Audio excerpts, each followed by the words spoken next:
আসসালামু আলাইকুম। হাসনাই easy recipe channel থেকে আপনাদেরকে স্বাগত জানাচ্ছি। আজকে আমি আপনাদের দেখাবো নরসিংদীর শিবপুর থানার চৈতন্যগ্রাম। এখানে অনেক লটকন গাছ।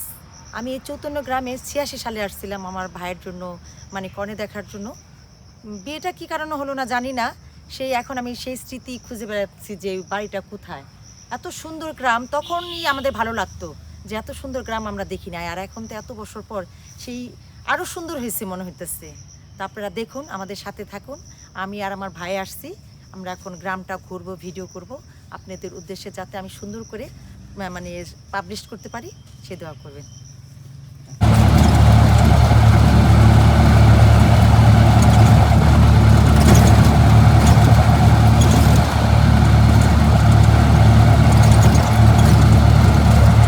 একটা জিনিস ভালো হয়, এই যে অবস্থা কাঁঠালগুলো ধরবেন জুম করে তাই আনবেন দূরেরটা।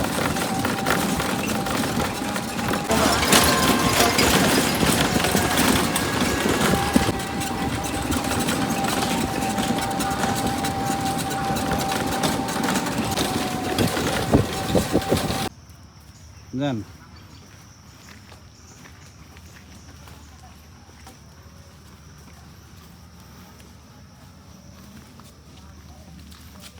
ওই লটকন যেই ধরেন। ধন ধান্যে পুষ্পে ভরা আমাদের এই বসুন্ধরা। তাই তো কবি সাহিত্যিকরা তাদের লেখনীতে সবসময় দেশের কথা বলতেন।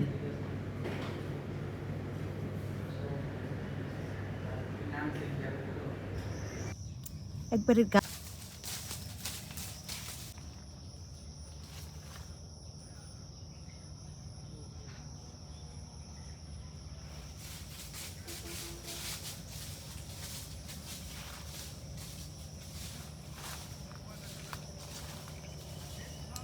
থুকায় থুকায় লটকন।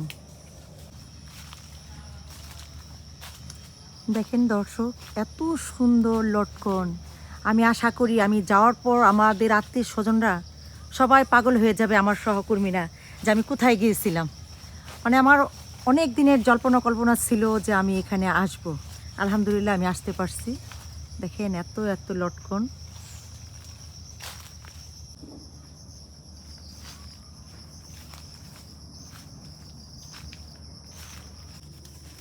তো গানে বোধহয় কমই বলে ফেলছে, আমাদের দেশ মনে হয় তার চেয়ে আরো বেশি সুন্দর। এই যে লটকন,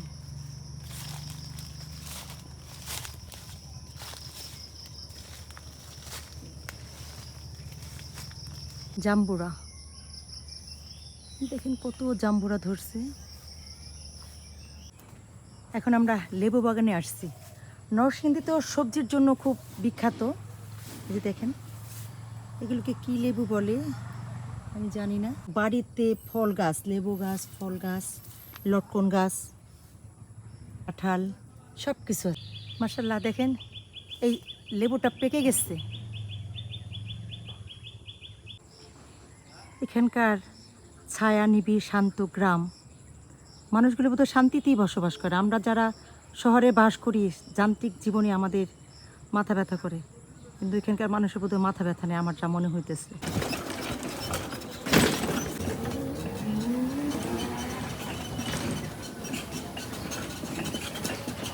প্রতিটা বাড়ির আঙ্গিনায় এই গাছ। সালে এখানে আসছিলাম, সবই মাটির ঘর ছিল। আমার ভাইয়ের জন্য যে মেয়ে দেখছিলাম সেখানেও মাটির ঘর, খুব সুন্দর ছিল।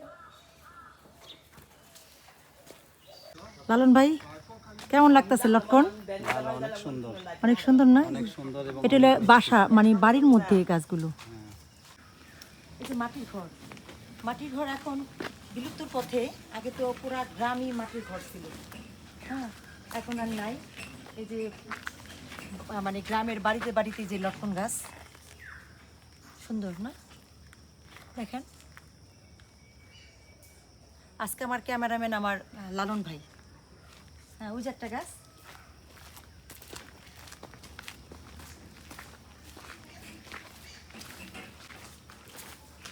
বাড়িতে বাড়িতে এখন এগুলো পাকে নাই, আর একটু পাকবে।